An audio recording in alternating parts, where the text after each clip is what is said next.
This will be really interesting. I know that they've tried a lot of different strategies in the past.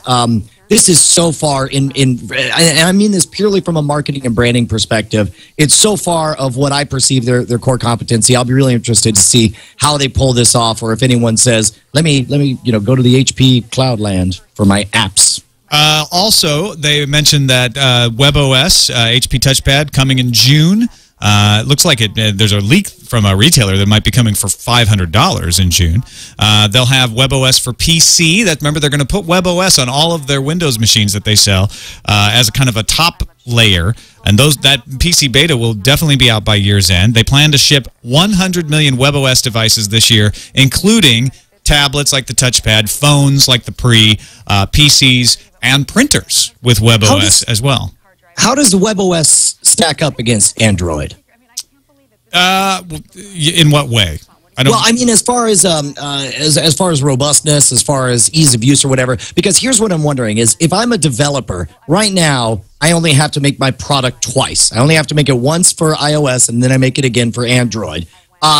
With WebOS coming in, they've got to grab the market share, and they've got to please the developers and give them some reason to make their apps again. Because if you got to do that by getting market penetration. You got to sell a bunch of these devices. So that is why I think it's smart to put WebOS on Windows, because then all of a sudden, if you make an app for WebOS, you're not just making it for the phone. You're also making it for the printer. You're making it for the tablet. You're making it for a PC. It just runs everywhere at once. I think that's what they're betting on. Whether that actually will come to pass, whether people will actually use WebOS on a PC, or I don't know. And the thread that ties both of these parts of the announcement together is, how is Microsoft going to take this? Because Microsoft's Azure platform is their cloud enterprise, and HP has been using that. So now HP says, I'm going to eat a little bit of your lunch there. They're going to keep using Azure, but they're also going to do their own. And then they say, and you know what? We're going to ship our own tablets. We'll keep shipping Windows tablets, but we're going to keep shipping WebOS tablets. So Microsoft's got to be a little concerned about this, I would think. I would imagine. I mean, it's certainly dusting everything up. I also wonder how much of the decision to go with WebOS comes with the fact that, I don't know, we got it. We got it from that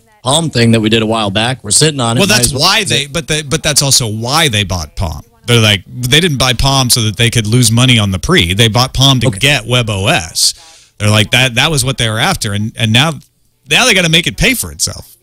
All right. Well, then get that horse a-running. Yeah, that's right. Get those pickaxes. Get that money, WebOS. Move. All right. I think we can solve piracy. We've got two good ideas here. One comes from the Media Piracy Project, which is not a project to go pirate media, by the way. They were analyzing it.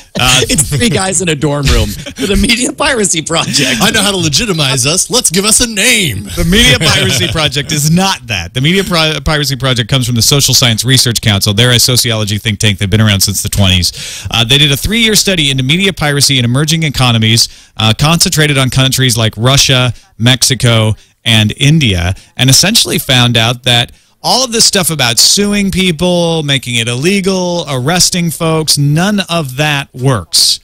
No amount of anti-piracy enforcement will change the economics that drive copyright theft.